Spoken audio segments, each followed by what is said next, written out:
It's actually gotten a little bit colder. This jet surfing in the winter seems like not something that actually sounds that appealing right now. I'm going to be giving this a go in February. No chance that I don't go into the water when I'm learning this. Probably a good chance that you're going to get wet.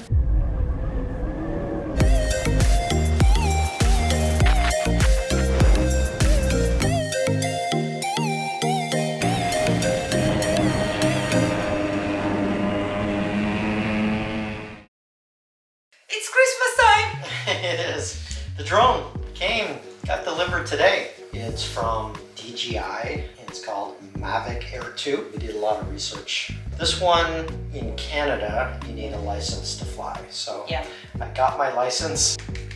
He passed in the first attempt. The other thing about this one was the operating range went from -10 to +40, where most of them are only at 0. Yeah. This part of Canada, there's a lot of months that are below 0. So we want to be able to use this even in the winter because it'll take some kind of cool shots in the winter time as well. Especially for the Jetsurf, that we are planning to do that in a very, very, very cold temperature. We got some power lights on it already. I touched a couple of the buttons.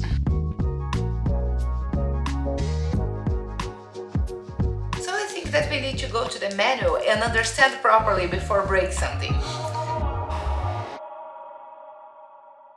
This is one of the more popular ones. Yeah. It's a good one to get started on. What other options do people have?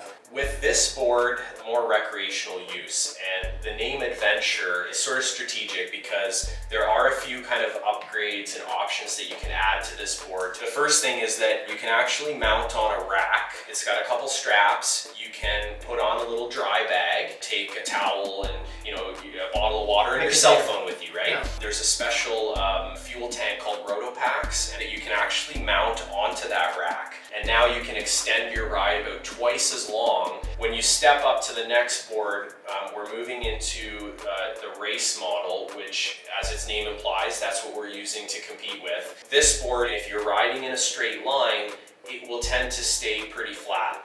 The race model will really want to rock from one side to another because as you're coming out of one turn in a race, you're almost immediately into another turn. What's the price range for, let's say, a base model all the way up to one of the racing? Actually, quite similarly to other personal watercraft. If you're looking at a board like this, we're in about the same sort of $15,000, $16,000 price point Canadian yeah. That we would find for a middle of the range Sea-Doo. We can get up to 18,000 when we're looking at the race model, and then if you're looking at the titanium board, which is the one that we don't really sell to the public, you can get up to like 21,000 for a board like that. You can get into used boards for anywhere around the kind of 10,000 range. Yeah. So for those that maybe don't quite have the budget to go brand new, you can still get into a board. Yeah, for a good price point. Where would I go with the Jetsurf over, let's say, a Sea-Doo? The first thing that really differentiates is the size. You or I can pick up and lift above our heads. We don't have trailers, we don't have boat launches when we want to take this thing down to the water.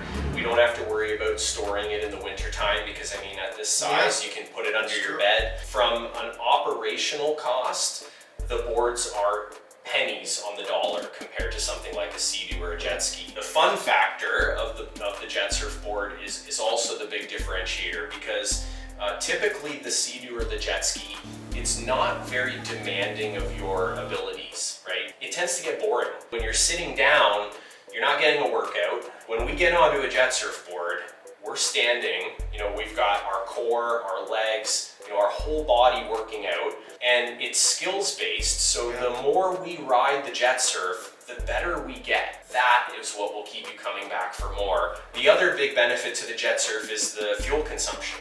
So we've got in this tiny little tank, 2.8 liters of fuel. At today's prices, we're looking at about $5 to fill that tank. We can ride this board for about an hour on that $5 in fuel. Okay. So when you're comparing, what you would spend in a board like this to ride for the whole weekend versus what you might spend in a Sea-Doo or a jet ski to ride for an afternoon, yeah. mean, it's night and day. In terms of any kind of licensing or certification you need, what's the deal with Jetsurf in Canada? The boards are 100% legal and compliant with Transport Canada. They know exactly what it is, and it falls under the category of a personal watercraft. Okay. It's not required for you to have the right. license or the registration there. You do need to have a pleasure craft operator's card, Okay. because when you're out riding this, you need to know what to do when other boats are approaching you, and you know what to do in certain situations. So as long as you have your pleasure craft operator's card, and you need to be wearing a life jacket in order to be riding. Yes. And then we also have a whistle and a little light that we keep with us. Okay. And as long as you have those, then you're good to That go. meets the regulations. Okay. That's right. What types of things are designed into it to keep a rider safe? The key that I have on my wrist here that I showed you, okay, that's what's going to activate and turn on the board. When the board is riding and moving, I've got that key in the whole time. The moment that I let go, the board will shut off. The boards are extremely safe. Underneath the board, we saw the jet pump. Yep. It's not a propeller. Any motorized surfboard with a propeller, those are illegal to operate in Canada. You don't run the risk of running someone over and chopping off their foot with the impeller. You can have anybody out on the board. How do you go about learning to ride one of these things? Whether you're coming from a background of board sports or you have no experience at all, everybody's going to start at the same place. I've got the key on my wrist and the board is floating. I'm just floating beside the board. I'm going to insert the key into the board to turn it on. I'm going to climb onto the board. From this position, I can ride all day long here. When I'm ready, I can just pull myself up to my knees, and now I can ride like this. To stand up, slide that foot into the board. I really need to commit to standing up. Still holding on to these two handles, and I'm maintaining a nice, smooth, consistent throttle. And I'm gonna push up where I can step up to the binding, and now I can use this cord for my stability as I commit to standing up. And using this cable here for my support is what's going to help me to keep my balance as I position my feet inside the bindings, and now I'm standing. I actually want to move my hips forward, and I want to get into sort of an athletic stance that's keeping my body weight going forward with the momentum of the board.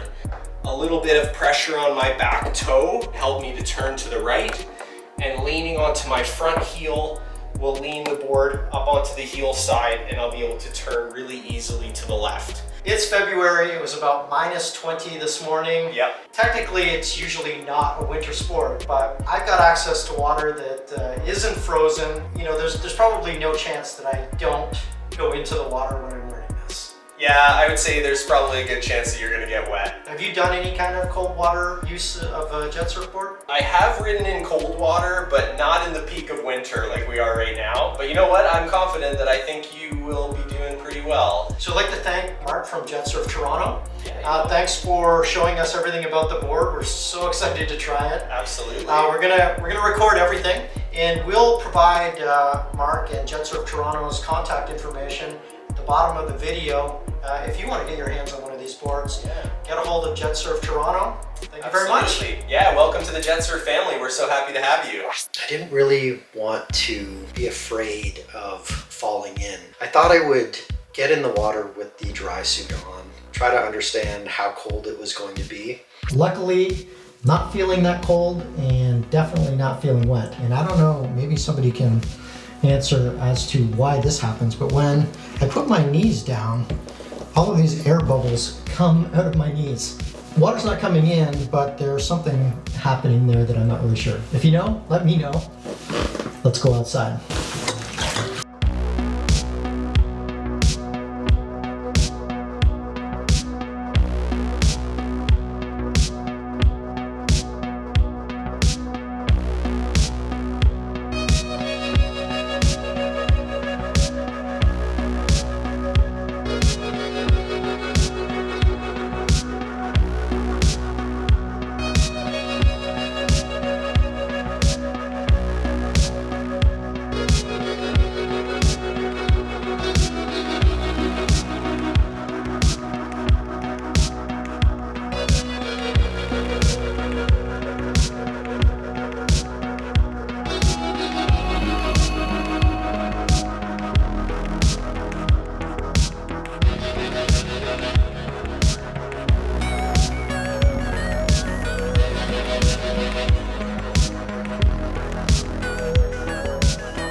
That was cold, as it seems like you're seeing it being cold. I feel dry. I don't feel warm. I think when I go to do the actual jet surf, I'm gonna put a couple more layers on. Everything freezes immediately. So the board gets slippery. I'm assuming the jet surf, which is made of carbon fiber, is going to freeze depending on the temperature that we do it. Here it's -7, -8, maybe -9 right now, degrees Celsius. The dry suit is super buoyant, so I didn't actually do what a lot of people will do is burp it because I wanted the buoyancy. I did have a life jacket on the board, so I was able to just float around out there. But I think that I can actually do it. I'm gonna freeze, there's no question, but it's probably part of the challenge, and I can't wait to try it on the jet surf. We are in the summer. If you are in the Toronto area, follow Stuff Rob Does on Instagram. Contact Jetsurf Toronto and give our code Stuff Rob Does and receive 20% off of demos. and lessons. You're gonna love it as much as I do.